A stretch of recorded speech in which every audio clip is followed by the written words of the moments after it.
Hey, everybody, and welcome to Learning from Smart People. It is Rob Oliver with you, and it is again my privilege to be in your ear and hopefully to be opening up your brain so that you are going to do some learning today. The smart person that we are learning from today is Melissa Del Toro Schaffner. She is an American voice actor and producer, narrator of the Untold Tales podcast, which is a short story sci-fi audio drama. She also is a mom after 40, more power to you. Um, Congratulations on that. She is an international best-selling author, a creator, and illustrator of the Minority Girl Empowerment coloring book, Careers for Little Sisters. She is a former contestant on the nationally televised game show Who Wants to Be a Millionaire? And the answer is, don't we all want to be a millionaire? And she was an electrical engineer and a project manager before she took the big leap into entrepreneurship. Melissa, welcome to the show. Thank you so much for having me, Rob. I'm so excited to talk to your audience today and to answer all of your brain probing questions. Well, wonderful. Well, this is the good thing, and that is I don't have to be smart. I just have to ask the questions that help the smart people to share the information. So that you're the smart person, and I'm along for the ride. So it's all wonderful. Awesome. So I just want to go over a couple quick things. So the first question, obviously, is how did you do on Who Wants to Be a Millionaire? Well, if I told you, I wouldn't get all the views, right? But clearly, I'm still working for a living in Right. a creative field, which anybody who's listening knows that takes some time to gear up on the earnings side. So I am not a millionaire, but it's very fun to watch the episode. It's the highs and lows of every feeling you could possibly have as a human, Sure. and it's on my YouTube channel. So if Yeah, people are interested in absolutely. watching it, it's out there. So were you on the Regis Philbin variety or the Meredith Vieira variety, or who was your host? That it's funny because I was on the Cedric variety, Cedric the Okay. Entertainer, and I think that he was on for just a hot second. I don't think he lasted very long. And little insight. My episode, they did some editing because he didn't say, is that your final answer? I think they have to always ask you Right. that, and he didn't say that at the peak moment of my episode. He didn't ask that, so when the whole episode is over and when you watch it, you'll see what happened. The production team actually asked me to go back and to re-record that big moment, and that's when I knew that I can act. Ah, Yeah, so I mean, just put those emotions aside and make it happen. So very, yeah, very cool. So yeah. I don't know if there's any way to smoothly transition with this, but let's transition and talk about your entrepreneurial journey. So you decided to okay, I don't want to hurt your feelings with this, but I'm tough. an electrical engineer sounds like the absolute most boring job that I could ever experience. I'm sure that you're you've got your skill set and it's what equipped you and interested you in being an electrical engineer. But what made you decide that you were going to move from engineering into being your own boss and the whole entrepreneurship experience? Well, very big question, but so that I don't bore you with all the entertaining details, I went into electrical engineering because I wanted to finish what my father had started, actually, because he did not become an engineer, even though he had that degree, because he wanted to stay with my mom and he didn't want to move around and, move us around. A lot of times engineers have to move around the country with jobs. And he wanted to give our family a really stable footing in Pittsburgh, which I know we both have in common, which is where Beautiful. I was born and raised. Yeah, born and raised. And so, when you grow up with a father that's an engineer and a mother that's a teacher, and you want to make some money, you go into the one that makes money, which is clearly not teaching in our country. That's so funny. So it's so sad. But anyway, most important job, least amount of money. But I've always been very, very creative person. I just didn't see how I could make money doing anything creative, especially in the 90s. They ask you what you want to do when you grow up, engineer. I spent a long time acting in my corporate career because it wasn't a good fit for me. Like you said, it is it is quite a boring job. And it's not, I just don't express myself that way. I'm a more creative person, a very loquacious, I talk a lot kind of person. And the corporate environment in engineering is very problem solving, very serious. They don't really value sort of that clown nature in people. My coworkers did, but my bosses didn't. And so I had my Jerry Maguire moment when I was living in New York City. I had had a number of engineering jobs. I worked at JFK International Airport. I worked at a electrical contractor as an estimator. And finally, I'm working in a mechanical and electrical plumbing consulting firm in Manhattan, doing big projects, installing electrical in the high rises in the city. And one day I had to book a vacation to come here to Arizona, where I currently live, to see my father because he was dying. He had Parkinson's. I'm sorry. No, that's okay because it has brought me to where I am, and I'm so grateful for that that breakthrough, that sort of catharsis in my life. Sure. I know my dad would be proud. I think he knows that I'm doing what I'm supposed to be doing now. So, but yeah, I had my Jerry Maguire moment where my senior engineer basically told me that nobody in the office liked me. I always dropped the ball in my jobs and all this kind of stuff that I was like, where is this coming from? And then I was like, is this my life? I mean, am I going to be defined by other people's thoughts of me for the rest of my life? Because I was killing it. I was producing like, one project every 2 weeks kind of thing. Like I was killing the deadlines. I was doing Toastmasters on the side. I was doing everything. And then I wanted to start a family. I'm like, how am I going to start a family? I'm 40 years old. When is it going to be? When do I have space not to be, bossed around by somebody else in my career? And that's when I took the leap. I didn't know what I was going to do, but I quit that day and took the goldfish. Right. And yeah. And never looked back. Yeah, that's okay. And let me just, first of all, I want to establish something very clearly for anyone who is on here who might be an electrical engineer or an accountant or have a job like that.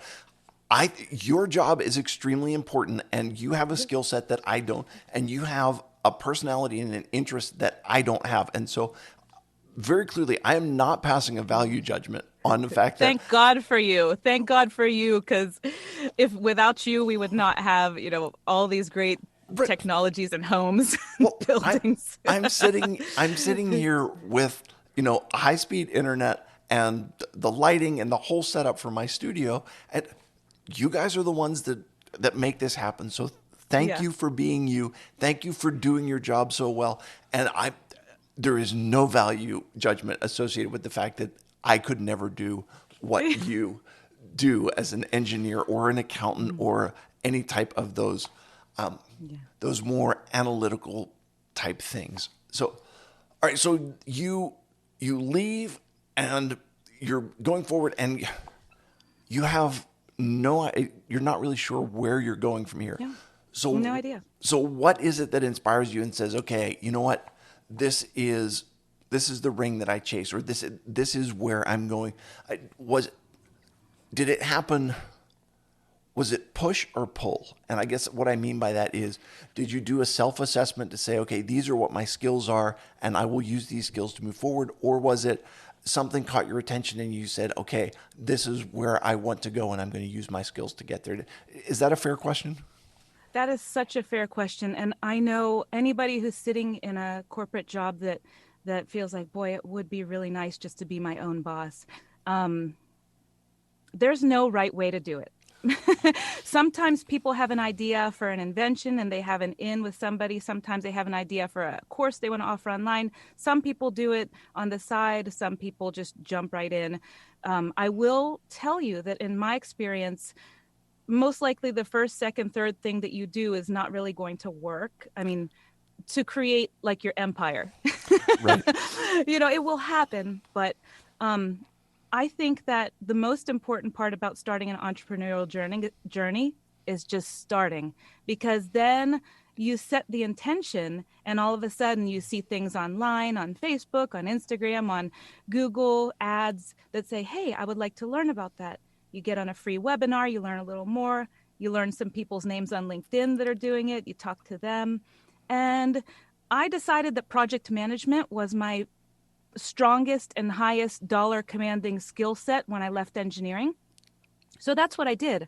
I started offering project management services to online business owners because I thought this is something they can use and it's something I know how to do. And it worked great until I had my baby. Ah, right. So, Yeah. yeah. So, all right. So, project management, believe it or not, is actually near and dear to my heart because one of the places that I've had a chance to speak here in Pittsburgh is actually for PMI, Project Managers Nice. Institute, and I went once and they enjoyed it enough that they asked me to come back, which was, about as a speaker, it's about the highest compliment you can get. So, go project managers, you rock. Yes. Okay. Yes. All right. So now, once you have your baby and you decide project management might not be the exact way that I need to go with this because it doesn't fit with my lifestyle, Yeah. then what do you do? Yeah. So, anybody who's listening knows, like sometimes the best laid plans, you know, they go out the window. I didn't know that after you have a baby, I didn't know that there would be this mental fog that you can't break through. Like I was losing huge chunks of hair and my body's just been shattered in various places I didn't even know I had. And then on top of that, you have this mental fog that you can't even bring a thought to completion. So you can imagine as a project manager, I felt my whole identity was shattered. And with that came some depression, some self worth issues. I can't do this. And plus, I started my business for my daughter. So my clients asking me to sit in front of the computer for 8 hours a day, it was like being in corporate again. So I was actually recreating the life that I didn't want, that I had left. And I thought, well, how stupid is that? Right. To recreate what I know, which is what I didn't want. Right. So, yeah. So, my situation's a little unique because at the time we moved from New York City, where I was in that big, good paying job, to Arizona for my father to meet and have a relationship with my 1-year-old daughter at the time. And he died 9 months later. And then for 1 year after that, I literally not only did I have the mental fog of motherhood and breastfeeding and all that stuff, but then I was just grieving and I didn't even know it. Wow. You know, So, okay. So I have to admit, I was nodding my head as though I understood exactly what you were talking about. And then I realized, like, I've obviously never given birth and I've never been a mom and I've never had my body, go through what you went through. And so, but at the same time, there is that understanding that sometimes things come along and circumstances change, and you all of a sudden find yourself in a place where you really have to reassess, who am I? What are my strengths? What is it that gives me value? And then how do I use those? How do I use my value and my strengths to make a positive impact in the world and to leave a legacy? For me, I had a spinal cord injury when I was 21, so I'm in a wheelchair, and yeah, at 21, I've got to assess, what are my strengths, what are my abilities, what is it that gives yeah, me value, and yeah, how do I utilize all of those to make a positive impact in the world and to form a family and to sustain and leave a legacy as a yes, family. So that's you yes, and I are definitely on the same page there. Um, yes, so as you're doing this, you're kind of having to adapt on the fly. And right. what is it then that gives you the impetus to think about this coloring book that you came up with? Like, what is that something that your daughter was doing coloring books and you were like, these are all, I'm not going to say stupid, but these are all pointless. There's Yeah. nothing, like, you color them and then that's it. You're going to do something to create a coloring book with purpose. Am I reading too much into that, or how does that sound to you? No, no, it's great. The chronology, the timeline's very important in my particular story because the coloring book came before the idea was born before my daughter was even a tiny little seed. It was born because I was in this job and I was really thinking about youth empowerment at the time. And then it was before all of this stuff, like with the racial equality. It was before that because I've been a woman in a male dominated industry since the vintage 90s. and and I was talking to my mother on the phone and I said, there's nothing out there that teaches girls what they can do when they grow up. Like, I was 17 and they say, what do you want to do when you grow up? Well, I don't know, whatever mom or dad does. And I thought that's not fair because there's a lot of industries that are male dominated that women would like to be a part of, but just have no role models. So my goal was to take regular people I saw, like on the subway of New York City, and draw them into a book that had different occupations like scientist and movie director, which we hardly have any minority movie directors, television host, scientist, and video game designer. Yeah. Right. And actually my daughter wants to be a video game designer because of that little tiny seed that was born before she was. And it's like crazy because she's actually designed like 3 video games now with the software they have out now for kids. Cool. Like who, It- what it's happened? That's so cool. right. Okay. You know? So let me just say that you are so spot on with this. Part of the reason why I started this podcast was about empowering minority entrepreneurs. Okay. For me, as a person with a disability, when I was going out trying to find employment, I couldn't get hired anywhere. And I think I'm reasonably intelligent. I'm fairly articulate. I graduated, I've got a master's degree in psychology with a 3.4 GPA. Like I'm there, I'm qualified, but I go for the interview. I think I present well, and then nothing. And then I go and I interview in like disability service industries, and all of a sudden they love me and they're like, we want to bring you in. The problem is that they're all nonprofits, and so your earning potential is fairly limited and it's capped. So the only way for me to truly be in charge of my own earning potential and my own, abilities as an employee was to turn to entrepreneurship and to empower myself to say, I can't look for other people to create the opportunities for me. I've got to create them for myself. And so that's what's kind of my hope was to inspire other people with disabilities to say, maybe I can be an entrepreneur. And what you were saying is maybe you can inspire other women, other girls to say, maybe I can jump into an industry that's not typically looked at as a female industry. Is that accurate in what I'm talking about? Absolutely. I mean, if you don't see somebody like yourself doing what you want to do, then be the first one. I got to where I was in engineering because of all the great men that supported me. There weren't very many women, and nobody wanted to be my lab partner because I don't want to be the girls' lab partner. Right. But if that's what I was seeking to do, is to encourage people, encourage women, encourage girls and young boys, because I believe that sometimes boys think that they have to do certain kind of careers or they can't do certain things because of, who they are or how they present. And I feel that that's just a really wasted opportunity in life. Like, you should be able to do whatever it is that you feel. And that's very, what do they call it? Not naive is not the right word, but optimistic, because Yeah, it's. I mean, in some ways, it sounds like it could be Pollyanna-ish, where it's a little bit, simplistic and a little bit, juvenile in the way like, well, you can do anything you want, but at the same time, I think it's important to empower people to say, what are your skill sets? What are the things that you're good at? What are your interests? And how do you find the point where your skill sets match your interest to do a job that you are good at and that you enjoy? I, I'll just mention real quick, one of the chapters in my second book it's about, I think, I called her Sandy, and she's a person with a developmental disability, and she wanted to be I think, a social worker or um, like an activity director.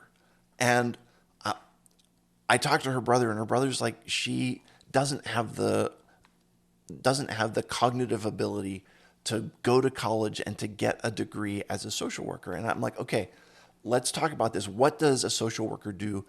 To her? The social worker is helping her line up activities and helping her to plan outings and to do involved in what's going on in her life. Okay. Can she be involved in that functional level of planning out fun activities, planning out things that are going on in her life and in the life of the people that are around her, so that she doesn't necessarily need a degree to do this, but she's able to do what she sees as the functional elements of it. So in that way, people sometimes we have kind of constructs that we force people into, and we need to break those and allow opportunities for people to pursue their interests, to pursue their abilities, and to, you know, I think the quote is that you don't leave footsteps to follow if you're in with the crowd, right? The only Yes. people that leave footsteps are the ones that are walking their own path, their own way, and that is an opportunity for others to follow. What's your reaction to that?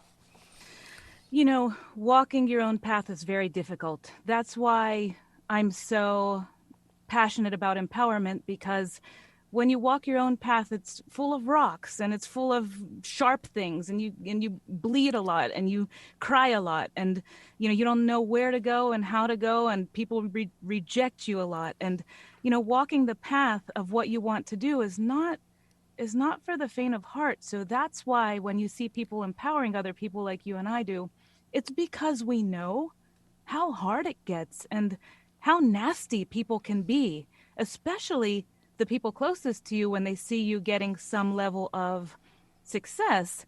Sometimes that becomes the barrier, not finding the people in your tribe and your work, but actually just moving past what your family and friends have, the construct they've built of you. And it's like, no, I'm actually not that person that you put me in that box.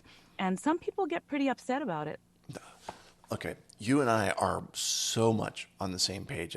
It's fantastic. Let me, since I mentioned my second book already, the cover of the book.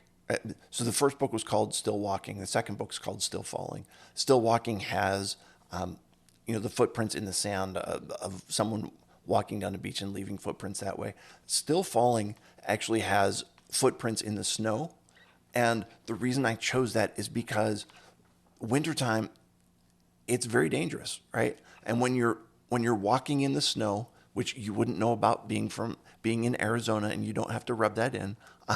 But I was born and raised in a blizzard okay, it's Pittsburgh. yes. I So know about snow. right. So, but you know, when you're walking in the snow, a lot of the dangers and a lot of the things to watch out for are covered, and you don't readily see them. So you've got to be careful as you go through that. Um, Additionally, you end up with ice, which makes it that much more difficult to move forward. And with all of the hidden obstacles and all of the ice, it gives you a real possibility of falling down. And if you fall down in the snow, and stay there, you run the risk of hypothermia and frostbite and all of those things, and it can be fatal.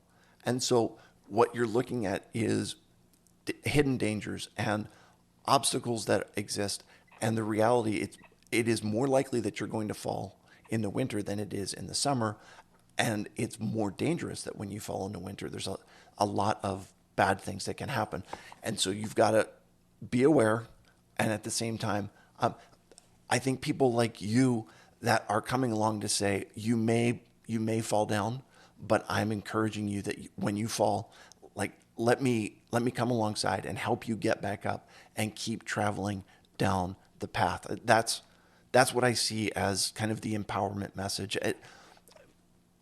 Talk to me about what what is your definition of empowerment, and maybe in addition to that, who do you think needs to be empowered? That's a very deep, a very deep question. I feel like I need a vodka or something to answer that. What does empowerment mean to me? Empowerment means to me that you can make your own choices in life, and you can always rely on yourself. Not necessarily, everybody needs help. Every business owner, every person needs help. But what I'm saying is that when push comes to shove, you can bet on yourself. You know that you can rely on yourself, that you're going to, send out those emails, that you're going to make whatever calls you need to make, that you're going to, sacrifice that time or find that childcare. You're going to make it happen. Some people, and I did a lot, struggle with self-worth. And there's no self-worth issues when you're becoming the hero of your own story. There's no self-worth because how far down can you go? To the bottom, and you've been there. So there's nothing to be afraid of, and there's everything to be courageous of. And you can only be as good as you think you are, and a lot of people are successful just because they think that they're pretty awesome. Right. So Well, okay. And I think that you are pretty awesome. And I think that part of it is having a real understanding your of your strengths. And so many times we are more focused on our deficits than we are on our abilities. And when we do that, we miss out, because all of us are, from my perspective, all of us are created with innate abilities and gifts, and the importance of using those, to make an impact is so important. And I will also tell you that sometimes I ask questions and they're not fair questions, because I ask the question because I want to be able to answer it too. When you're talking about who needs to be empowered, to me, empowerment is it's giving a voice to the voiceless. It's giving strength to the weak. And so anyone who is feeling oppressed, repressed, less than, worth less, and by worthless, I don't mean feeling of zero value, but it's feeling worth less than other people. So when you're in that place, those are the people to be empowered to say, no, I'm not going to accept societal restraints. I'm not going to accept the value statements that others place on me. I'm not going to accept the labels. I'm going to stand for my abilities. I'm going to understand I do have limitations, but I am also going to say that there are 7 billion people in the world, and every single one of them brings a unique perspective and a unique set of talents, and can teach us all something, and can help the world be a better place by contributing what they have. Does that make sense to you? absolutely. I believe even strong people need to be empowered sometimes. I don't think that it's like I'm sitting here and, I'm sitting here so strong and I am like, oh, lift you up. Because guess what? About 90% of the time, I need somebody to tell me something nice.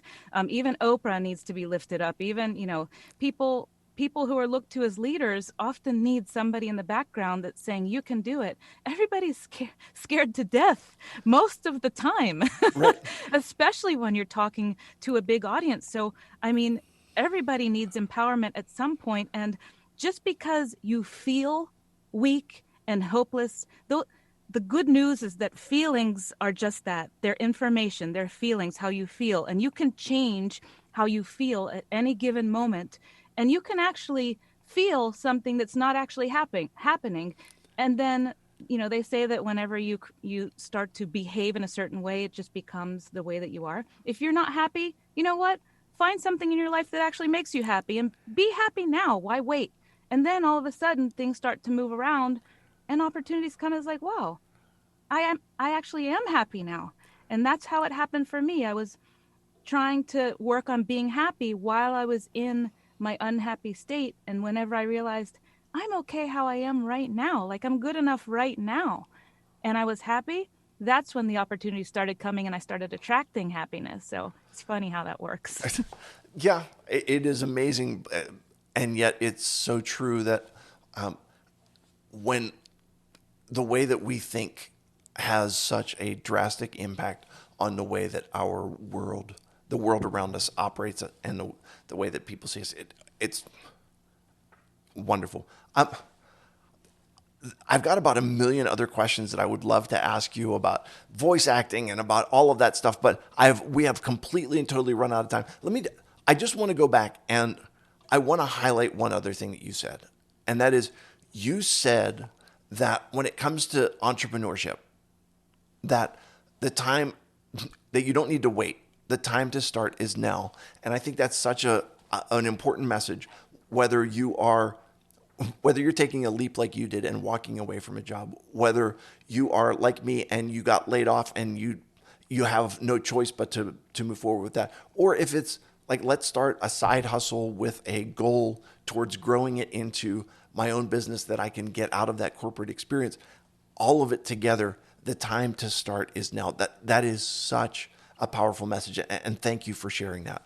Uh, Listen, if people are looking to get a hold of you and find out more about you and what's going on with you, where can they find you? What's the best way? Well, I'm all over the social media scape.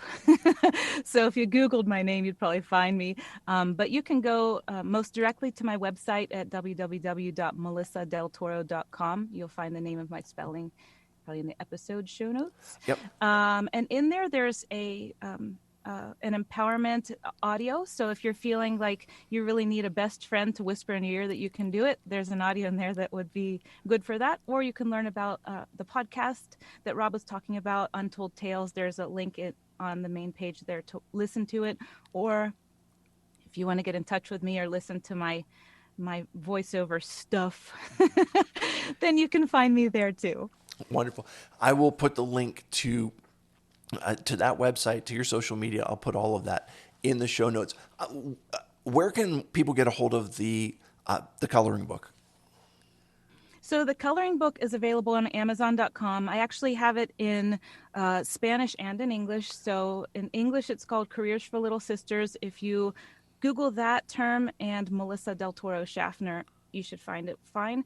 The Spanish book is called Profesiones para Nuestras Niñas. So it has a completely different title with ñas in it. Right. But again, with my name, you should be able to find it. But yeah, and I'll actually put links to both versions down in the show notes if people are looking to get a hold of that, because I think that empowering young girls to think outside the box, and I think as well you had mentioned empowering young men and boys to think outside the box as well about what do you want to be when you grow up.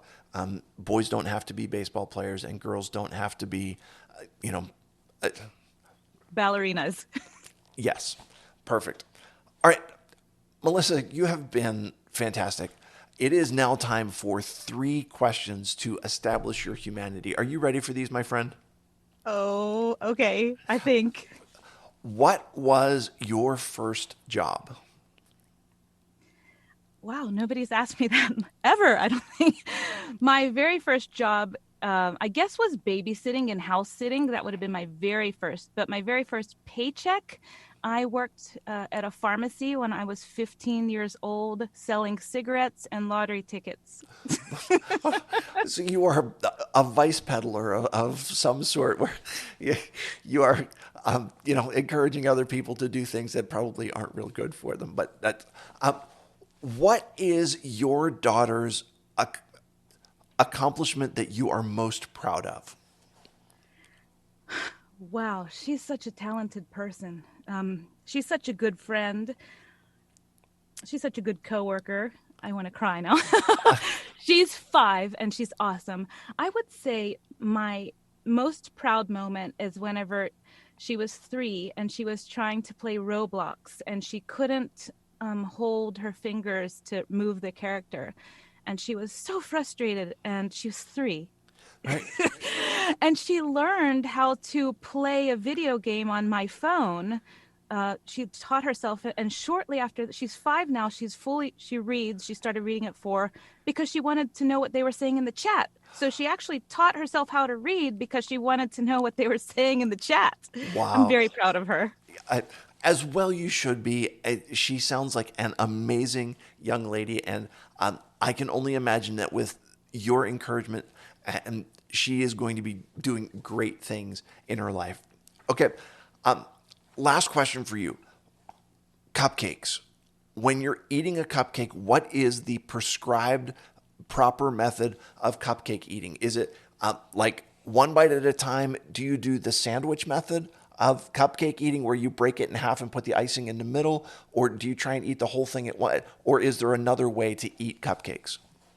I love this question, and I am going to steal it from you for icebreakers. Well, I would say, the engineer in me says, what kind of cupcake? Because if it's one with the big muffin top, you have to eat it a little bit differently than if it's one that they didn't fill the cup enough and it just sort of like rose just to the top of the little paper. So this would be a chocolate cupcake with buttercream frosting that is not overflowing from the wrapper, but just comes right up to the top of the wrapper. Oh, see, now you make it easy to answer. So, first, like for me, I peel the paper off of one side.